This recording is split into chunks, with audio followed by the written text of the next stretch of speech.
அன்பு ஆன்மீக தமிழ் அன்பர்களே நண்பர்களே, உங்கள் அனைவருக்கும் தமிழ் யூடியூப் சேனலின் இனிய தமிழ் வணக்கம். தாய்மொழியால் இணைவோம், தாய்மொழியை வளர்ப்போம். வாழ்க தமிழ், வளர்க தமிழ். நமது சேனலில் இன்றைய பதிவு திருமூலர் அருளிய திருமந்திரம். இந்த நூலில் உள்ள ஒவ்வொரு பாடலையும் விளக்கத்துடன் ஒவ்வொன்றாக தினம் ஒரு திருமந்திரம் என்ற தலைப்பில் அளிக்க உள்ளோம். இதனை ஆன்மீக அன்பர்களாகிய நீங்கள் கேட்டு சிவனருள் பெற்று பலன் பெற வேண்டியும், மேலும் இப்பதிவு உங்களுக்கு பிடித்திருந்தால் இப்பதிவிற்கு லைக் மற்றும் ஷேர் செய்தும், அது மட்டுமல்லாமல் இதுவரை இந்த சேனலுக்கு நீங்கள் சப்ஸ்கிரைப் செய்யவில்லை என்றால் இந்த சேனலுக்கு சப்ஸ்கிரைப் செய்து ஆதரவு அளிக்கவும் அன்புடன் கேட்டுக்கொண்டு இப்பதிவினை தொடர்கிறேன். வாருங்கள், தினம் ஒரு திருமந்திரம் அறிவோம். திருமந்திரம் என்னும் நூல் திருமூலரால் தமிழில் அருளப்பட்ட சிவ ஆகமம் ஆகும். சைவ திருமுறைகளின் வரிசையில் திருமந்திரம் 10வது திருமுறையாக வருகிறது. 9 தந்திரங்களாக வகுக்கப்பட்ட இந்நூல் 3000 பாடல்களை கொண்டது.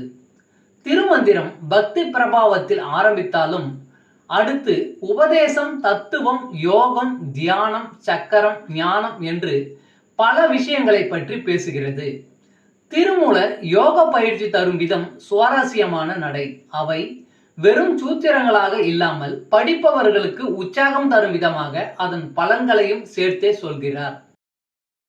தினம் ஒரு திருமந்திரம் பதிவில் இன்றைய திருமந்திரம் 90. திருமந்திரத்தில் விளக்கப்படும் பொருட்கள்.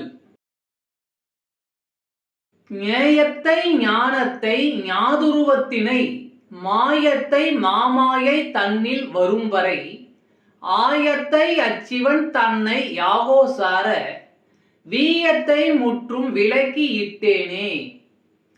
ஞேயத்தை ஞானத்தை ஞாதுருவத்தினை மாயத்தை மாமாயை தன்னில் வரும் வரை ஆயத்தை அச்சிவன் தன்னை யாகோசார வீயத்தை முற்றும் விலக்கி இட்டேனே. பாடலின் விளக்கம். திருமந்திரம் என்னும் இந்த நூலில் விளக்கப்படுபவை அறியப்படும் பொருள், அறிந்து கொள்ள உதவும் ஞானம், அறிந்து கொள்பவனின் தன்மை, மாயை, மாயையில் விளங்கும் சக்திகளின் கூட்டம், அந்த சக்திகளில் விளங்கும் சிவன், வாக்கு, மனம் ஆகியவற்றுக்கு எட்டாத அந்த சிவபெருமானே அனைத்துக்கும் வித்தாக இருக்கும் தன்மை ஆகியவை ஆகும்.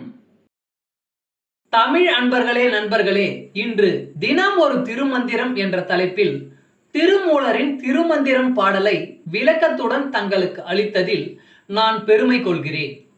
மேலும் இப்பதிவு உங்களுக்கு பிடித்திருக்கும் என்று நான் மிகவும் நம்புகிறேன். இப்பதிவு ஏதாவது ஒரு வகையில் உங்களுக்கு பயன்பட்டால் அதில் எனக்கு மிக்க மகிழ்ச்சி. வாழ்க வளமுடன். இறை அருள் பெறுவோம், இன்பமாய் வாழ்வோம். சர்வம் சிவமயம். அன்பு ஆன்மீக தமிழ் அன்பர்களே நண்பர்களே, இவ்வீடியோ பதிவினை கேட்டு இன்புற்று ஆதரவு அளித்த அனைத்து தமிழ் உள்ளங்களுக்கும் எங்கள் உள்ளம் கனிந்த நன்றி. மேலும் இப்பதிவு உங்களுக்கு பிடித்திருந்தால் லைக் மற்றும் ஷேர் செய்தும், இதுவரை இந்த சேனலுக்கு நீங்கள் சப்ஸ்கிரைப் செய்யவில்லை என்றால் சப்ஸ்கிரைப் செய்து பெல் பட்டனையும் அழுத்தி ஆதரவு அளிக்கவும் அன்புடன் கேட்டுக்கொள்கிறோம். மிக்க நன்றி. அடுத்த பதிவில் உங்களை விரைவில் சந்திக்கும் வரை உங்களிடமிருந்து விடை பெறுவது தமிழ் யூடியூப் சேனல்.